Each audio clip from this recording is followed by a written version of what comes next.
Hello everybody, in this video we're going to be showing you our payroll system. And now this is a payroll system just for small business. We're only looking at a maximum of about 50 employees. Okay, we can actually expand it and we will be doing that in the near future, but for now we're just concentrating on small business and really looking more like 1 to 20. So in this case we've got a 12-member payroll, and now we're going to show you how easy it is to actually update that. Okay, so first we have to update our master file. We take a master file at the beginning of the year. So if I click here, I go to my opening master file, and now I'm going to populate. This is what we had. These are the different deductions and what applied to them. So you're going to put that information in there. Okay, and that you just capture. That's a one-off exercise. Once you've got it for, we can pick that up from the end of the last year. It'll just roll over, but otherwise you punch it in at the beginning of the situation. Now we want to go and make our payroll changes. So the first one I'm going to do batch here. I'm going to do, just click on here, but I'm going to recruitment, and that will add a new guy. So he's added 113 in there. We're just using dummy numbers for now, for names. Okay, I'm putting 20,000. It's a 1 and a 1.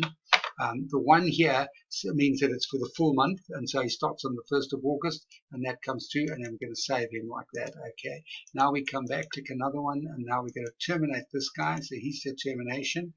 Okay, he simply resigned, so we're going to have that. He's a type 2. Okay, so he worked a part of the month. Okay, and we get that, and now we're going to save him there. Okay, click there, come back, and now the last one we're going to do is 107. It's getting a pay change. Okay, and he goes up to 25,000. Okay, and this is also a 1 and a 1.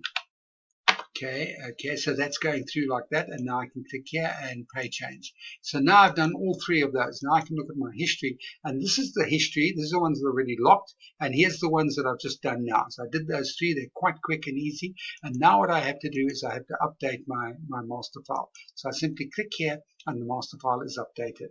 Okay, so it all comes through. So that gives me my master file. Now I'm going to look at my variables. So our variables here are overtime and bonus. We could add in things like commission or even back pay, and we'll do that later. But this is the key 2 items here.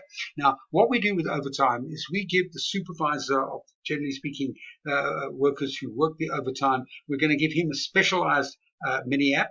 Okay, standalone mini app, and then he's going to record on a daily basis how the overtime works, and that's going to get summarized so that by the time you come to do the whole payroll, that's already been summarized into a file on the local area network, and we can just read it in. So when I click on here, it's already populated.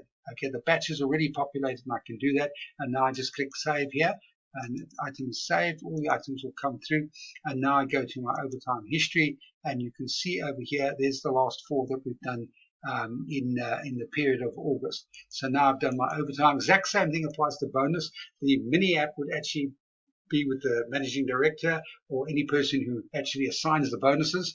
Okay, and so now we're going to go back into batch here. This is the batch that's come through from them, and good bonus month. Okay, click here, bonus saved. Okay, come back to here, come back to our history, and there we go. We only had 2 bonuses before this, and now we've got these items for the year. So now we're ready to go and do our whole item. So now we're going to click here on payroll, and we're going to go payroll batch, and here we go. We get 117,000. This is our payroll. Let me just show you this payroll. Sorry. We actually do it in a vertical format because that means we can handle variation as things move up and down. It's just a SQL Server works very well with moving up and down. So this column is the actual gross. This is the deductions for the A deductions, which go off to the payroll creditors. This is the converse. That's why these 2 are equal and opposite. This goes back as a credit against the employee or debit against the employee, and then we end up with the net figure. These 2 figures are the same, and this is a very nice way to actually store the data. We can give it to you in landscape form as well, which happens on the Phoebe side. So now I'm just going to go submit here, and then payroll is submitted. Click back here, click back on my history. Okay, so I've got that. There's 447 yet. So it's much bigger than most of the batches, and if I come down to here, you'll find there's 117 for this month of August. Okay, and that's what we had. Every single element that goes into the payroll comes through from there, and that's all there is to do a payroll. You've seen a payroll put together in real time on this video, and we want to stress that we think we can make it quick and efficient, and it doesn't have to be a big thing. And we record this information.